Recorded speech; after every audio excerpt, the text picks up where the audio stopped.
तर मित्रांनो, आज आपण खूप इंटरेस्टिंग पार्ट म्हणजेच ठरलं तर या मालिकेच्या भागाचा आपण रिव्ह्यू पाहणार आहोत. चला तर मग जरा न वेळ घालवता सुरुवात करूया. मित्रांनो, ठरलं तर मग या मालिकेच्या आजच्या भागामध्ये अश्विन हा कुणालाही न सांगता हॉस्पिटलमध्येच निघालेला असतो. तेव्हा कल्पना आणि प्रताप दोघेही हॉलमध्येच बसलेले असतात. कल्पनाला त्याला म्हणजेच अश्विन, अरे काय चाललंय तुझं बाळा, तुला हॉस्पिटलमध्ये जायचं होतं तर मला तसं अगोदर सांगायचं ना, चल बरं पटकन नाश्ता करून घे असं म्हणतो. तेव्हा तो म्हणतो मला नाश्ता वगैरे काही नको आहे. त्याच वेळी प्रताप सुद्धा म्हणतो, अरे अरे अश्विन काय चाललंय, कधी येतो कधी जातो आम्हाला कळत नाही सुद्धा. तेव्हा आमचं सोड जाऊ दे, पण मधुभाऊ हे हॉस्पिटलमध्ये आहेत, त्यांची साधी चौकशी सुद्धा नाही केलीस तू.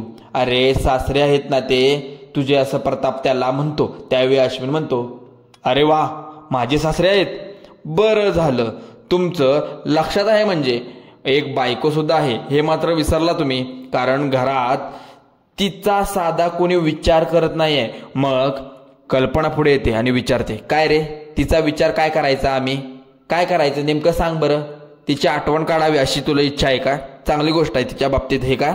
त्यावेळी अश्विन म्हणतो, खूप आहे मम्मा, खूप आहेत आठवणी, तुम्हाला त्या लक्षात ठेवायच्या नसतील ना तर नका ठेवू, पण मी ठेवणार आहे, तुम्ही फक्त बसा मधुभाऊंची काळजी घेत असं म्हणून आता तो त्याच्यावर चिडतो. तर आता अश्विन हे उद्धटपणाचं वागणं अल्पना आणि प्रतापला अजिबात आवडलेलं नाही. तर दुसरीकडे आता नागराज एका ठिकाणी रूममध्ये अगदी शांत बसलेला असतो. त्याच वेळी आता सुमन धावत येते आणि पोलिसांच्या गाडीचा खूप आवाज सुद्धा येत असतो. ती आता घाबरते, म्हणते की अहो चला चला पटकन चला. बरं काय, पोलिसांची गाडी आली, तुम्हाला घेऊन जायला आली आहे, कारण त्याचं असं म्हणणं आहे की मधुभाऊंचा खून तुम्हीच केलाय. मधुभाऊन जाण्या अगोदर सुद्धा असं स्टेटमेंट दिले की नागराजनेच माझा खून केलाय. तेव्हा नागराज आता खूपच घाबरतो, अक्षरशः त्याला घाम फुटलेला असतो आणि घाबरूनच पण म्हणत असतो की नाही नाही मी खून वगैरे कोणाचं केलेलं नाही. मग त्यावेळी सुमन म्हणते, पण इथे पोलीस आले आहेत आणि ते तुमच्याबद्दल विचारत आहेत, मग काय सांगायचं. मग नागराज म्हणतो, मी सुरा वगैरे काही खून असलेलं नाही आहे माझ्याकडे काय. मग लगेच आता बाजू सेफ करू लागतो. त्याच वेळी पोलिसांचा आवाज येतो आणि नागराज किल्लेदार प्लीज बाहेर या, कारण तुम्हाला ना मरेपर्यंत जेलमध्ये सडायचं. तेव्हा नागराज म्हणतो, नाही नाही मी काही केलेलं नाही. त्यानंतर नागराज सारखा पोलिसांच्या गाडीचा आवाज येतो असतो, पण त्याचं हे स्वप्न असतं, त्याचा हा भास असतो आणि तो ताडकन त्या स्वप्नातून जागा होतो आणि इकडे तिकडे पाहतो. शेजारी पोलीस वगैरे सुमन वगैरे कोणी नसतं आणि म्हणजे काही खरं नाही, कारण मधुभाऊ आता कोम्यातून जर बाहेर आले नाहीत, जर मला पाहिलं तर माझी वाट लागणार आहे, आयुष्यभर मला जेलमध्ये सडावं लागणार आहे. यासाठी माझं अर्धवट राहिलेलं काम मला लवकरात लवकर पूर्ण करावं लागणार, मनात विचारत करत असतो. दुसरीकडे प्रताप अश्विन सुनावतो, अरे एक जावे म्हणून नाही तर डॉक्टर म्हणून तू हॉस्पिटलमध्ये आता या क्षणी असायला हवं. त्यामुळे अर्जुनाने सायलीला ना थोडासा धीर सुद्धा येऊ शकतो. रागातच अश्विन म्हणतो, डॅड मला ना त्यांना धीर द्यायचा नाहीये, कारण माझ्या बायकोला जेलमध्ये धीर द्यायला कोण आहे, कुणीच नाही. तुम्ही ना तिच्या तब्येती विचारपूस करता, तिच्यासाठी कोणी वकील शोधता. तेव्हा आता कल्पना आश्चर्याने विचारते काय दुसरं वकील म्हणजे रविराज भाऊजी. त्याच वेळी अश्विन रागात सांगतो, रविराज काका आता तन्वीची केसी लढणार नाहीत. हे ऐकून कल्पना आणि प्रतापला धक्का बसतो. पुढे आता रागात म्हणतो की तो तर तुमच्यापेक्षा वरदान निघाला, कारण त्याने तर तन्वीचं नाव टाकले आणि तसंही तुम्ही कुणीच तन्वीशी असलेलं तुमचं नातं तर अजिबात जपत नाही आहात, कारण की मात्र मधुभाऊ असलेलं माझं नातं हे जपायला हवं. अरे वा अगदी छान असं म्हणून तो सगळ्यांना सुनावू लागतो. दुसरीकडे आता नागराज घाईघाईत जात असतो, निघालेला असतो आणि हॉलमध्ये बसलेला असतो. तेव्हा विचारतो, अहो एवढे घाईघाईत कुठे चालला आहात. तेव्हा नागराज म्हणतो, गेली का आठवडे तिच्यावर चिडतो आणि तुला 1000 वेळा सांगितलं होतं मी बाहेर जात असताना मला काही विचारायचं नाही, कुठे चालला काय असतं, माझं काम आहे ना मी चाललोय. सुमनलाच खूप बोलू लागतो. तरीही सुमन विचारते, अहो पण एवढे तातडीने काय कामाला निघाले. नागराज सांगतो, मेडिकल इमर्जन्सी आहे तर माझ्या मित्राच्या घरी, त्यामुळे मला तिकडे तातडीने जावं लागणार. दुसरीकडे प्रताप अश्विनला समजावतो आणि कुणावरही एवढी प्रेम करू नये, त्याच्या चुकाही आपल्याला दिसत नाहीत. तेव्हा म्हणतो, डॅड अहो मला चुका दिसत आहेत ना, दिसायला, पण प्रत्येक माणसाला त्याची चूक सुधारायची एक संधी सुद्धा मिळली पाहिजे. संधी मी माझ्या बायकोला देणार आहे असं म्हणून तो नकळतपणे हसतो आणि म्हणतो, आणि तुम्हाला सांगू तरी काय उपयोग, तुम्हाला त्याचा काही फरक पडणार नाही असं म्हणून तो रागातच तिथून निघून जातो. कल्पना आणि प्रताप दोघेही उदास असतात. इकडे सावंत साहेब अर्जुनला आता काही प्रश्न विचारत असतात. तुम्ही म्हटल्याप्रमाणे आम्ही सगळी मर्डर केस तपासली तर पाटलांची तब्येत आता कशी आहे, कारण आम्हाला त्यांच्याबरोबर थोडंफार बोलायचं होतं. त्यावेळी अर्जुन सांगत असतो डॉक्टरांना, म्हणतो मधुभाऊ आता कोम्यात गेलेले आहेत, सध्या तरी ट्रीटमेंट रिस्पॉन्स करतायत, परंतु कधी शुद्धीवर येतील सांगता येत नाही. त्यावेळी सावंतसाहेब विचारतात, मला आज सांगा जेव्हा पाटलांवर हल्ला झाला त्यावेळी तिथे कोणी होतं का? त्यावेळी सायली सांगते की अहो आम्ही सगळे बाहेरच होतो, कारण आमच्याकडे दही अंडीचा उत्सव हा साजरा केला जात होता. पण असं काय अगडीत घडलं आम्हालाही लक्षात नव्हतं. घराच्या आजूबाजूला आणि सर्वजण बाहेर मधुभाऊंना सर्वात अगोदर अद्वैत चांदेकरांनी पाहिलं. अहो त्यानंतर त्याने बाहेर येऊन आम्हाला सगळं सांगितलं असं अर्जुन म्हणतो. ओके, मला त्यानंतर नंबर देऊन ठेवा, मी बोलतो त्यांच्याशी, असं सावंतसाहेब म्हणतात. अजून चौकशी करू लागतात. पुढे तिथे कोण आहे का घरातील मेंबर तुमच्या, असं म्हणत तो दुसरं कोणी होतं बाहेर. तेव्हा अर्जुनच्या लक्षात काही पटकन येत नाही, पण तो सांगू लागतो की कसं आहे ना इन्स्पेक्टर साहेब, अन्नपूर्णा ट्रस्ट या वर्षी 50 वर्ष पूर्ण होतं. त्यावेळी तिथे इन्व्हायटेड होते सर्वजण. त्यापैकी कुणावर संशय आहे का, असे इन्स्पेक्टर साहेब विचारते. तेव्हा सायली म्हणते आमंत्रितकांपैकी आमचा तसा कुणावर संशय नाही, पण एका माणसावर नक्की संशय आहे, म्हणजे महिपत शिर्के. अगोदरच तो गुंड, त्यात आमच्यावर रागापायी तो ऑलरेडी वेडापिसा झालेला आहे. त्यावेळी सावंतसाहेब म्हणतात, हो आम्हालाही तसं वाटते, कारण त्या दिवशी तुमच्या घरामध्ये झालेली दगडफेक आणि मधुभाऊंवर झालेला हल्ला, त्यावर सांगता येईल दोन्ही गोष्टीमध्ये मागे महिपत शिर्के असू शकतो. मग अर्जुन म्हणतो शिर्के आणि फक्त विरोध, आपल्या विरोधी पक्ष आहे आमचा तो, कारण की विरोध करतोय आमच्याबद्दल, कारण आम्हाला ठार मारण्याची धमकी दिली. दुसरीकडे नागराज हॉस्पिटलमध्ये आलेला असतो, तेवढ्यात महिपत सारखा कॉल येत असतो. तो 1-2 वेळा अगोदर कॉल कट करतो आणि त्या महिपत मात्र चिडलेला असतो. तसं कसा बसा आता तो सारखा कॉल करत असल्यामुळे तो रिसीव्ह करतो आणि म्हणतो महिपत तिकडून काय नागराज कुठे शेट झोपलेला काय? तेव्हा नागराज म्हणतो महिपत एक ना, अरे मी माझं सध्या बाहेर आहे, घरात नाही आहे, मी नंतर तुला सांगतो नक्की कुठे चाललो. आणि महिपत दारूच्या नशेत म्हणतो तुम्ही तर माझं चांगलंच गळा आवळलाय. हा नागराज शेठ, अहो जेव्हा मी पहिल्यांदा ऐकलं की तुम्ही पाटलांच्या पाठीमागं सुरा खोपसला तेव्हा ऐकायला खरंच खूप गोड वाटलं आणि कानाला गारगार वाटलं. तेव्हा अर्जुन सुभेदार माझी गंजडी धरली आणि त्याची बायको मला जेव्हा बोलली तेव्हा माझ्या लक्षात आलं की नागराज म्हणतो की अरे ठीक आहे रे, आपण उद्या बोलूया ना, तुला चढले जाम. तेव्हा महिपत म्हणतो झोप मोडली हो नागराज शेठ, झोप मोडली. एखादी बाई जेव्हा येऊन आपल्याला 4 शब्द सुनावते ना, तेव्हा खरंच तिचा गळा धरावा असं वाटतं. पण काय सध्या वातावरण खूप गरम आहे, पण त्यात तुम्ही सुद्धा नवीन कांड करून ठेवले. मी कसं काय त्या वकिलाच्या बायकोचा मुद्दा पाडणार? त्याच वेळी आता नागराज म्हणतो ठीक आहे ना महिपत, आपण उद्या बोलूया प्लीज असं म्हणून तो आता फोन ठेवतो. आणि महिपत म्हणतो किती दिवस झाले माझी पोरगी जेलमध्ये याची रुकूट. नागराज सुद्धा माझं काय ऐकून सुद्धा घेत नाही, त्यामुळे असं असणारे प्लेट आता फेकून देतो. त्यानंतर बदलणार सुद्धा खूप दिवस बदलणार, 100% बदलणार. आणि त्यानंतर असं बोलणं झाल्यानंतर त्यानंतर तिथं कल्पना सायलीचं नाव घेते. त्यानंतर कोण नाही असं म्हणून तिथे पटकन किचनमध्ये जाते. मग त्यानंतर किचनमध्ये जाते आणि म्हणते बघ मेथीची भाजी बनवते चिरून, तिथेच बनवूया. मग त्यावेळी विमल विचारते म्हणजे तुम्ही सायली त्याबद्दल बोलताय ना? तेव्हा कल्पना म्हणते मग कुणाबद्दल बोलणार अर्जुन? जेव्हा कल्पना मग म्हणते की अजून कुणाबद्दल बोलणार मी, तिच्या चहा ठेवायचा सुद्धा हवा. तेव्हा प्रताप कल्पनाची सगळी गंमत पाहत असतो, करत नाही.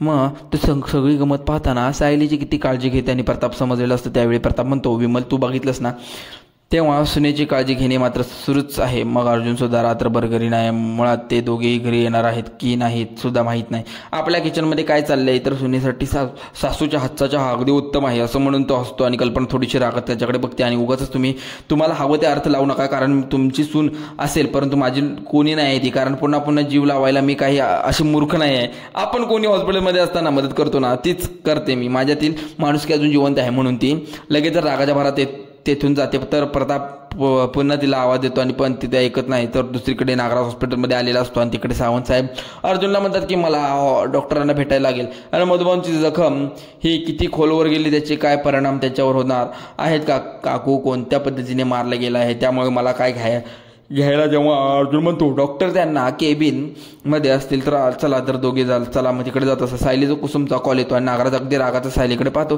तेव्हा सायलीचा डोळा चुकून बरोबर तो मधुभाऊंच्या तिकडे जायला निघतो. तिकडे सायली कुसुम म्हणत असते उद्या येईल ना तू, तेव्हा आपण बोलू. मग देवाकडे नक्की प्रार्थना करत मधुभाऊसाठी आता इकडे कुसुम बरोबर फोनवर बोलत असताना दुसरीकडे नागराज मधुभाऊच्या तिथे जाऊन सुद्धा पोहोचलेला असतो. तेव्हा आता मधुभाऊंना ऑक्सिजन देखील लावलेला असतो. त्यावेळी तोच ऑक्सिजन आता काढण्याचा प्रयत्न नागराज करत असतो. अगदी तो चेक करत असतो तो मधुभाऊ काही समजते का असं, म्हणजे बघत असतो काय जाणवते का त्यांना, त्यावरून आता हात फिरवून असतो जेणेकरून त्याच्या डोळ्याची उघडझाप होते का असं बघत असतो तो.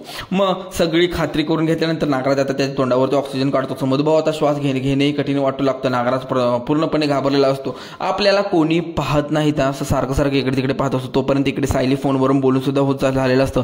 लगेच मधुभाऊच्या इथे येण्याचा म्हणजे मधुभाऊंच्या रूममध्ये येण्याचा प्रयत्न असतो सायलीचा, पण तिथे निघताच त्यानंतर आता नागराज तिथून उभा असतो. परंतु त्याने मधुभाऊंचा तोच ऑक्सिजन पुन्हा लावलेला असतो त्याच तोंडाला. तेवढ्यात सायली तिथे येते आणि धक्क्याने नागराजकडे पाहत असते.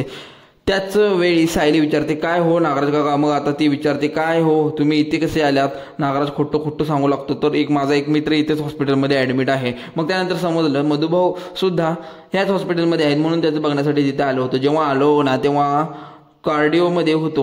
कोणाशीही तरी फोनवर बोलत होतीस म्हणून तर तुला डिस्टर्ब केलं नाही म्हणून तर नर्सला विचारलं. डायरेक्ट आता मध्ये आलो. त्यावेळी आता काळजी नसल्याचं नाटक करत असतो. काळजी वाटली मग मधुभाऊनी फारच वाईट वाटत असतं. डॉक्टर काय म्हणाले. मग सायली तेव्हा आता सांगत असते अहो डॉक्टर म्हणाले एवढ्यात काही नाही सांगता येत. मधुभाऊ कोम्यात आहेत ना. डॉक्टरांची आशा काही लवकरात लवकर शुद्धीवर येतील कारण ट्रीटमेंट प्रतिसाद दिलेली आहे. चांगलेच प्रतिसाद देतात ट्रीटमेंटला. त्यानंतर शुद्धीवर आल्यानंतर सर्व काही ते सांगतील असं म्हणत असते. लवकरात लवकर शुद्धीवर पण येतील. खरंच खूप वाईट झालं असं म्हणत तू काळजी करू नकोस. हा अजिबात माझा नंबर आहे तुझ्याकडे. काही झालं तर मला नक्की कॉल कर. तेव्हा सायली म्हणते हो नक्कीच करेन. आता नागराज मधुभाऊंना मारण्याचा डाव पूर्णपणे फसलेला असतो. त्यामुळे आता तिथे आल्या पावली निघून जातो बाहेर. आल्यानंतर नागराज मनातच विचार करतो नशीब सायली येण्याची चाहूल मला लागली नाही तर मी अक्षरशः पकडलोच गेलो असतो. डॉक्टर म्हणतायत तर म्हातारा खरंच शुद्धीवर आला तर मग पण नाही काही करून म्हाताऱ्याला मला संपवायलाच लागेल म्हणून तो पुन्हा आता तिथून निघतो. इकडे सायली आता मधुभाऊ जवळ उभी असते आणि त्यांना म्हणते तुम्हाला भेटायला कोण आले बघा. मधुभाऊ ती खूप इमोशनल झालेले असतात. तिला असं वाटत असतं की कधी एकदा मधुभाऊ हे शुद्धीवर येतील आणि मला सांगून म्हणतील हो तुम्हाला माणसाची वर्दळ आवडते. आश्रमात त्या सतत कोणाची एजा करत असतात. उठा लवकर मधुभाऊ प्लीज तुम्हाला भेटायला कोण आले बघा. त्यावेळी आता अर्जुन म्हणतो उठतील नक्कीच उठतील कारण तू मधुभाऊंबरोबर अशीच बोलत राहिली ना तर तुझा आवाज नक्कीच मधुभाऊपर्यंत पोहोचला आणि अगदी लवकरात लवकर उठतील सुद्धा. तेव्हा सायली म्हणते तुमच्या तोंडात ना साखर पडो.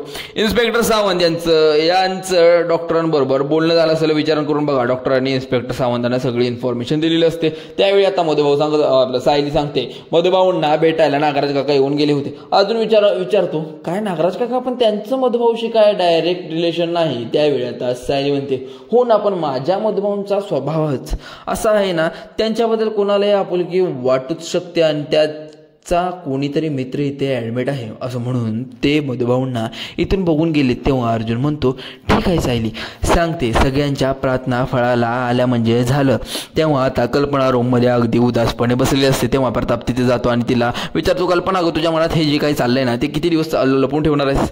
मी काय लपवलं असं विचारते. तेव्हा म्हणतो लपवले सायलीवर असणारं प्रेम अगदी सायलीबद्दल असणारे मनामध्ये प्रेम असते तुझ्या जाणवते. अर्जुन तेव्हा त्याच्यापेक्षाही तू सर्वात जास्त काळजी सायलीची करतेस. कल्पना म्हणते उगीच तुम्ही काही बोलू नका कारण कोणीतरी हॉस्पिटलमध्ये असल्यानंतर असा जीव वर खाली होतोच. तेव्हा कोणीतरी अगं मधुभाऊ आहेत ना सायलीचे बाबा तुझ्या सुनेसाठी तुझा जीव नक्कीच अस्वस्थ होईल. कल्पना कारण जिला तू आपली मुलगी म्हणायचीस अजून मनात कुठेतरी मानतेस मग तू बोलू का दाखवत नाहीस. तुमच्या मनात आहे ना तसं काही नाही मला कल्पना सांगते. तेव्हा प्रताप म्हणतो अगं तुझ्या मनात जे येतं ना तू नेहमी स्पष्ट बोलून दाखवतेस. सायलीबद्दल जे आहे काही तुझ्या मनामध्ये ते तू का बोलत नाही दाखवत. तेव्हा कल्पना म्हणते पहा मी तुम्हाला काही स्पष्ट शब्द सांगितलेले मी हे फक्त माझ्या माणुसीच्या नात्याने करत आहे. जेव्हा पाठवतं हे मी एखाद्या शेजारसाठी सुद्धा केलं असतं पण अर्जुन थांबला मग मी छोट्या गोष्टी करणार नाही का. मग तेव्हा तुम्ही त्यांच्या हिशोबाचा याचा अजिबात लावू नका अर्थ वेगळा. तेव्हा विषय टाळतो आणि प्रताप म्हणतो मी तुझ्याशी खूप वर्ष संसार केलाय. कल्पना तुझ्या मनात असणारी सायलीविषयीची काळजी तू बोलून दाखवली नसतीस तर मनात माहीत आहे मला सायलीची खूप काळजी करत वाटते. दुसरीकडे कुसुमाने हॉस्पिटलमध्ये आलेले असते. दुसरी सायलीसाठी चहा अर्जुनसाठी कॉफी सुद्धा तिने आणलेली असते. तर म्हणते मी येताना देवाला खडसावून आले आहे. जर माझ्या मधुभावाला लवकर बरं केलं नाही ना मी तुम्हाला पाण्यातच ठेवेन अगदी मधुभाव बरे होईपर्यंत कारण तोच तर आपल्या हक्काचा आहे. तेव्हा आता कुसुम लगेचच मधुभावांजवळ जाते आणि देवाचा थोडासा अंगारा मधुभावांच्या कपाळाला लावते. मग आता त्या आनंदाने म्हणते मधुभाव आपल्या बागेत पिवळं गुलाब आले त्याला कळे आले आणि तुम्ही लवकरात लवकर बरे होऊन घरी या. गुलाब रुसेल तुमच्यापासून हुंदका अगदी दाटून येतो. सायली व अर्जुन दोघेही कुसुमकडे पाहत राहतात. त्यांनाही तिच्याबद्दल वाईट वाटत असतं, कारण कुसुम सायली म्हणते, चहा पिऊन मला काय म्हणावं, तुम्ही दोघे आता घरी जा, तुमची सुद्धा खूप धावपळ झाली आहे आणि मी थांबते इथे. त्यावेळी सायली सांगते, तू मुलं काका तुम्ही तरी कुठे झोपलात ग. कुसुमताई त्यावेळी कुसुम म्हणते, अगं आम्ही निदान घरी तरी होतो, तुमच्या दोघांच्या खरंच खूप धावपळ झाली आहे. मग इथून अर्जुन म्हणतो, तुम्ही एकट्या इथेच. त्यावेळी मी एकटी इथे कुठे आहे, साधना वहिनी आश्रमात येणार आहेत कुसुम सांगते. मग इथलं काय ते आम्ही बघून घेऊ आता जर. तेव्हा अर्जुन म्हणतो, सायली कुसुमताईंना बरोबर बोलताय, आपण जरा घरी जाऊन फ्रेश होऊन येऊया. मग तर कुसुमताईंना पुन्हा एकदा घरी जात सुद्धा घरी जाऊन सुद्धा येईल. मग सायली म्हणते, बरं ठीक आहे. कुसुमताई नर्स इथे शेजारी बसलेले असतात, काय वाटतं तर नर्सना सांगा लगेच, तुझ्यासाठी डबा वगैरे बनवते आणि मग घेऊन येते. कुसुम म्हणते, मग बाई नको, हा मला काही नको आहे, माझं काय ते बघून घेईन, त्यावेळी काहीच नको. तेव्हा चल आम्ही येतो असं म्हणून अर्जुन आणि कुसुम निरोप घेतात, पण त्यांचा पाय सुद्धा निघत नसतो. तर सायली आता अगदी इमोशनल होते आणि कुसुमला मिठी मारते, आणि कारण मधुभाऊबद्दल तिला आता खूप वाईट वाटत असतं. अर्जुन आता दोघेही एकमेकांकडे पाहत असतात. सायलीच्या मनावर दुःख अजिबात पाहत नसतं. आणि मित्रांनो, पुढील भागामध्ये सायली आणि अर्जुन हे देखील सायली रडत म्हणत असते, माझे मधुभाऊ यांच्या हक्काचे घरी गेले म्हणून खूप आनंदात होते आणि आता हे हॉस्पिटलला गार आणि अनोळखी गादीवर मला सावध अशी हाक कधी मारली नाही त्यांनी, म्हणून सायली खूप रडू लागते. अस्मिता आता तिला धीर देते. त्यावेळी आता प्रताप म्हणतो, सायली तुझी रूम आहे, तेवढं तुझं संसार आहे, बाकी सगळं घर तुझं बाहेर आहे, तुझी माहेरची माणसं तुझ्याबरोबर नेहमीच उभी आहेत. तेव्हा सायली आता आनंदाने कौतुकाने प्रतापकडे पाहते. दुसरीकडे अर्जुन पुन्हा एकदा हॉस्पिटलमध्ये येतो आणि कुसुमला विचारतो, सायली लहानपणीचा काही फोटो आहे का. तेव्हाच तुम्हाला सायलीचा बालपणीचा फोटो का बघायचा असं आता कुसुम विचारते. तेव्हा अर्जुन आता उत्तर देतो, तिथून उठतो आणि तेव्हा कुसुम म्हणते, अर्जुन सर थांबा ना, तुम्ही असं अचानक विचारता, असा प्रश्न विचारू नका, जेव्हा घोर लागू लागतो. तेव्हा अर्जुन सत्य सांगतो. मग आता तो सांगतो की असं समजेल की सायलीचे आई बाबा हे जिवंत आहेत. तेव्हा कुसुमला मोठा धक्काच बसतो. अशा मालिकेच्या पुढील भागासाठी आपल्या चॅनलला आता सबस्क्राईब करा, कारण इंटरेस्टिंग आणि खूप मोठे असे ट्विस्ट आहेत ह्या मालिकेमध्ये. चला तर व्हिडिओ आवडल्यास लाईक करा, शेअर करा आणि सबस्क्राईब करायला विसरू नका. तुमच्या जवळच्या मित्राला मैत्रिणीला शेअर करा. चला तर मग धन्यवाद, आभारी आहोत.